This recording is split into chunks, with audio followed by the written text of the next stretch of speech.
What's up guys, Sam here, welcome to Tech Today TV.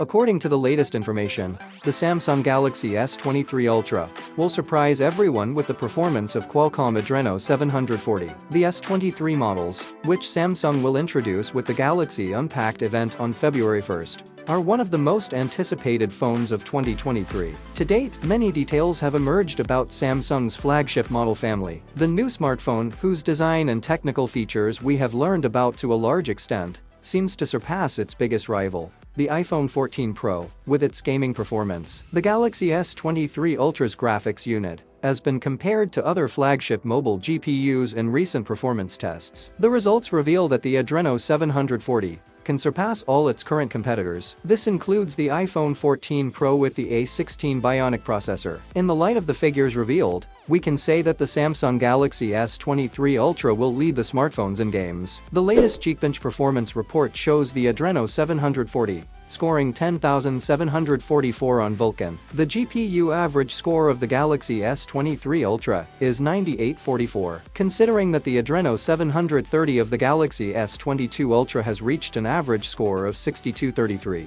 it can be seen that the Adreno 740 performs 58% better than its predecessor. Samsung seems to have made a good decision by returning to Snapdragon processors with the Galaxy S23. We have already begun to wonder how Apple will perform with the iPhone 15 Pro and A17 Bionic processor. The Galaxy S23 Ultra seems to make a very tight entry into the smartphone market with its scores. So what do you think about the Snapdragon 8 Gen 2 processor and the Adreno 740 graphics unit? You can share your views with us in the comments section. The flat Galaxy S23 model is expected to have an OLED display with a peak brightness of 1750 nits, while the Galaxy S23 Plus and Galaxy S23 Ultra will offer the same screen brightness. Looking at the S22 series, we can say that the screen brightness has been increased only in the flat model, and that no improvement has been made in the Plus and Ultra models. With this change, the differences between the Galaxy S23 and Galaxy S23 Plus, screen size, battery capacity, charging speeds and all. Both phones have the same design, screen resolution and brightness, processor,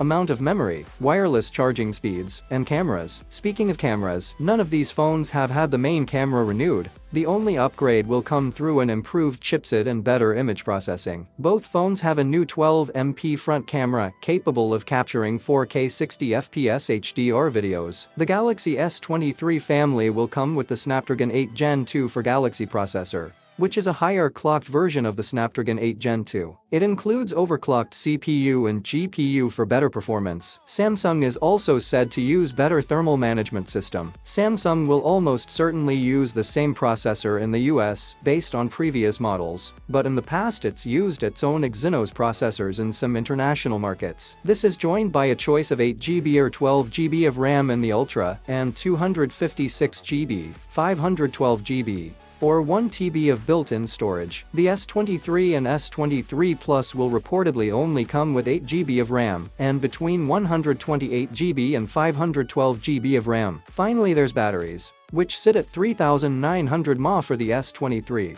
4,700 mAh for the S23 Plus, and 5,000 mAh on the Ultra. The Plus and Ultra will reportedly support fast charging at up to 45W. Share your thoughts and comments below. I hope you found our content interesting, and if you did, please like and hit the subscribe button. See you in the next video.